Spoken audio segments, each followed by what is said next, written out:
Okay, so we're back here, CNF Worldwide, on the road to Las Vegas in the Art District with Peter and Tom at Clay Arts Vegas. Just gave us a little tour of the place. I want to ask you guys a couple questions now about, you've been here in this district for 8 years now. What are your impressions on how Las Vegas has changed and how it's impacted the Arts District in that time? I think it's really kind of amazing the changes that have gone on in this neighborhood. When we first took over the building, I'm not going to say that it was scary. Like, I lived in Philly, you know, so like I know really bad neighborhoods, and that's not a thing against Philly, but you know, the reputation of the downtown area here was that it was really sketchy and unsafe, and we've never really had any problems down here. But as time has gone, this neighborhood has changed and has cleaned up so much from what it was 8 years ago. So when you guys first got here 8 years ago, you say it was a little sketchy. Were there any other businesses in the same kind of genre as yours, arts and any kind of restaurants? Were you guys some of the pioneers in this neighborhood? There was a Mexican restaurant, Casa Don Juan, that is still up the street. And from Charleston down to here, the only other restaurant was the Jack in the Box. So there really were no restaurants. Noted haute cuisine, Jack. Yes.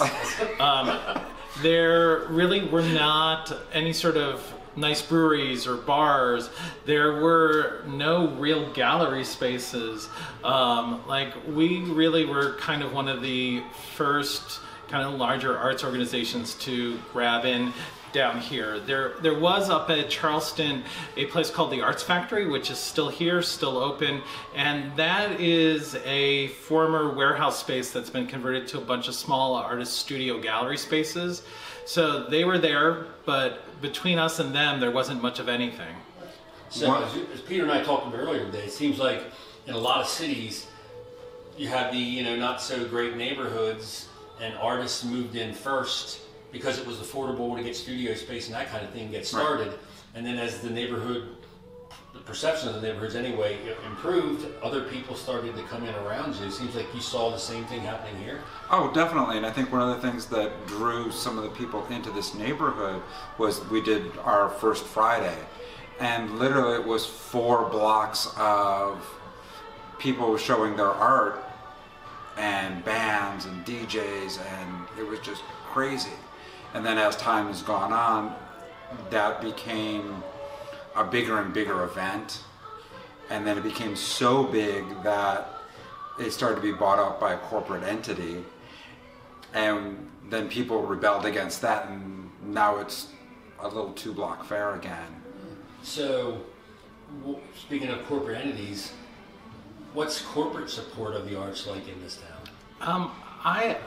I find it pretty non-existent unless you are a really large, old, established organization. So, like, the ballet has support from the large casinos. We currently do not have an art museum in Las Vegas. There's talk that one might be on the horizon. We've had a small contemporary art museum that has folded. The Guggenheim had a museum on the Strip, which folded. So the large corporate funding is not really part of the art scene here, which is kind of odd. Like, Vegas's art scene as a whole in the Arts District has really been a more mom and pop startup kind of environment. So it's a grassroots art movement here. Yeah.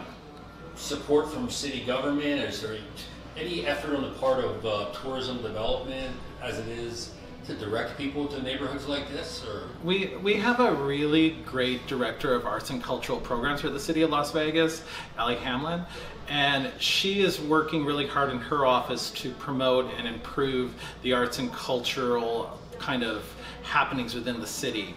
Las Vegas has multiple venues outside of the downtown area that's run by the city with theater productions, small gallery shows, and they were all kind of neighborhood centric. And now as the city has exploded to over 2 million people, they're refiguring out how to make each of those venues vital and part of a larger population. Yeah, because frankly, I mean, I've been to Vegas a number of times. And it's usually been for a business trip to the convention center or down to the strip to hang out and, you know, lose some of my money. So I'd probably be better off just coming up here and buying some nice art. We'd appreciate that. instead of going to Bellagio. You know, as I told Peter, I mean, we travel in support of small business. We focus on craft breweries because they've exploded in the last 40 years from less than 100 to over 7,000. Right. And we usually find them in neighborhoods like this where things are starting to grow, or small towns where they're helping to reinvigorate Main Street. And a lot of times we'll find that the artist came there first, and then maybe a coffee shop opens because people come in, they want to look at art and sip a coffee, and then the brewery opens, and then a community builds up around that. So it seems like that's happened here. But as Peter and I were talking earlier, a lot of times, you know, you guys come in and the neighborhood gets better, and then other things come in around you, and then a lot of other people get their eyes on your neighborhood with money going, okay, well, let's come in and do this and do that, and then the people that kind of came in and paved the way kind of get slid a little bit. And I've seen this in cities like Baltimore and Philadelphia and on the East Coast. Are we experiencing something like that here too? Right. Definitely. Yeah, and we don't begrudge anybody trying to make a living. Right. You know, and it's like, I'm super excited that, you know, there's a brewery opening up across the street. Like, that's nothing but great for us. Yeah. You know, there's a brewery 2 blocks up the street. Fantastic. We're really lucky. We do plates and commission work for a couple of the restaurants in town. So I think all that is really good. Yeah, we're going to move to a bigger space, a better space, all that kind of stuff. But I don't think if the stuff down here wasn't happening on a certain level, we would have been able to grow the way that we did either. So it's like trying to find that balance of the perception as all these other things come in to create a community. I guess I can rephrase the question is we've actually seen more of a corporate presence come in and go, okay, this is a happening neighborhood, so we're going to take this building over here that used to be a craft brewery, or it's currently, you know, a pottery or a clay workshop like this, and we're going to move those guys out, and then we're going to build condos here that cost way more than they should, and stuff like that. And we've seen that in places like Denver and other places where. That's definitely happening here, and as is typical to Las Vegas, it's happening, I'm going to say, on steroids. Like, things happen in this city much, much, much quicker than it does in most places. Like, I remember during the height of the building boom, I would go out of town for 2 weeks and literally came back and there would be new streets that weren't there when I left 2 weeks earlier.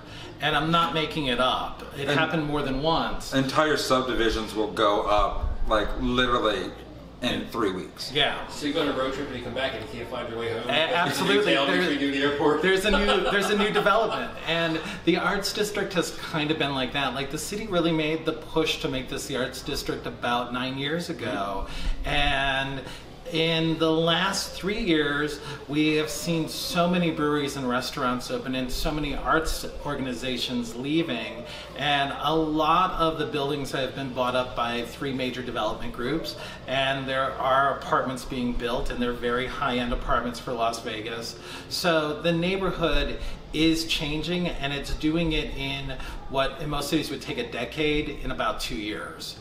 So that's kind of the craziness of living in Las Vegas. But the good thing is the arts are finding new homes. So a number of galleries have moved to 900 Karen, which is the old commercial center. So folks like Nancy Good and Photo Bang Bang and several others have found a home there. So now there's kind of a new neighborhood growing. We're looking at a new space that is not located over there because we're trying to find more space for our studio. We're trying to find the ability to branch out into more projects. So, like, it's definitely a good thing, and I think what it will do is it brings the arts back into multiple neighborhoods instead of trying to cram everyone in a clean district. So as we close out here, you gentlemen, you tell me, what is your hope and your vision for the art community in Las Vegas as a whole, and for Clay Arts Vegas as a business in that realm? Wow, I think in general, it's all about growth and about building a community of patrons. Right now, there's a lot of arts patrons who travel outside of Las Vegas to find art. And that is in part because, like we said earlier, you know, the original perception of the Arts District was a little sketchy, so you didn't want to come down here. And now that the Arts District is trending and moving into different neighborhoods, we're suddenly able to touch people that we've never seen. Right. And I would say in terms of our personal growth at Clay Arts Vegas, I think the goal is the same goal that we had when we started this almost 9 years ago, which is we want to see continued growth. We really want to be a regional center for clay art. We want to be a home for folks all over the globe to come, make work, be able to share their thoughts, their ideas, their creativity, and for us to really be a destination that people want to spend their time creating and learning and developing in. So if you could say one thing to the traveling public throughout the United States and worldwide who come to visit Las Vegas, what would you tell them about the arts community here? It's not on the Strip. You have to look for it a little bit. Right. But we're out here and we're doing lots of really great things. And we're in unexpected places. And I would say that we have something that no other arts community has in the country, which is we have that crazy Strip behind us. So we are an affordable travel destination with lots of hotel rooms. So you can do an arts vacation in Vegas and live it up. So, like, we welcome people. We call them claycations, where it's like, come do a clay vacation, a claycation. So we hope to see more folks coming. Well, as a tourist here in Vegas, I can tell you we're staying down on South Las Vegas Boulevard on the Strip, and this was all of about a 9 or 10 minute lift ride from there. These guys are nestled in on Main Street between the Strip and between old downtown Las Vegas. So there's fun on both sides and there's fun in the middle. So next time you come to Vegas, check out Clay Arts Vegas and everybody in the Arts District here, and you know, definitely worth your while. There's more to Vegas than losing your money down on the Strip, everybody. Any last words, gentlemen? Just come visit. Come visit, and thank you so much for joining us. We really appreciate it. Seeing that worldwide, we're on the road with Clay Arts Vegas here in Las Vegas, Nevada. Until next time, everybody.